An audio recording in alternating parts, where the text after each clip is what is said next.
Hello friends, how are you? This is Dr. Sri Nagi, Ayurveda and Medicine Doctor and also Isha Hatha Yoga teacher. So today in this video we are going to talk about Ayurveda aspect of anemia, and in this video we are going to discuss about what are the natural ways and methods that are mentioned in Ayurveda with which you can overcome this blood loss. What are the do's and don'ts that you should do in anemia and you shouldn't do in anemia. So let's start with anemia.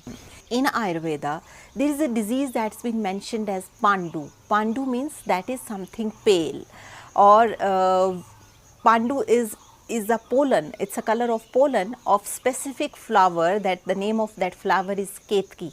In anemia also, the color of the skin of a person also become very similar to that pollen color, and that's why in Ayurveda this disease anemia is mentioned under the heading of Pandu. It is not like anemia is modern era disease. This anemia disease also existed 5,000 years before. So this disease was also present in our ancient times. So let's see what we can do by using the ancient knowledge in modern era. So first of all, let's try to understand what are the don'ts that we should not do to land into anemia. What are the things that we should avoid, or what are the things that cause anemia? So most of the times it is nutritional diet deficiency, that we are not taking proper nutrition in our diet. Sometimes we don't have time in our going day-to-day work, or we are going from some urgent thing. So what we are doing, we are eating whatever is available. We are not paying any attention like what we are eating, what kind of food we are eating, because we don't have time. So this is the main cause where nutritional deficiency start arising. And another thing, we are not eating on time, we are not taking sufficient fruits in our diet, and we are not trying to eat freshly cooked food, which Ayurveda supports a lot, because when you are eating fresh cooked food, it is very beneficial because it is full of nutritional value.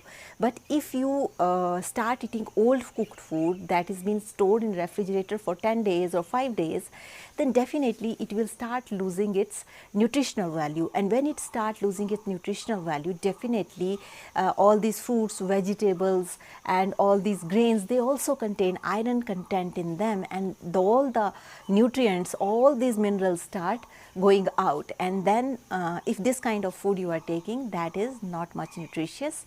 That's why in Ayurveda a lot of importance has been given, like try to have freshly cooked meals and try to have meals within 3 hours of cooking for better nutrition. Next thing which is responsible for anemia is IBS, that is irritable bowel syndrome. Most of the times it's been seen that people are suffering with IBS, which is a digestive disorder or digestive fire disorder, that is imbalance of digestive fire, that cause some kind of irritation in your bowel, and that is termed as IBS, irritable bowel syndrome.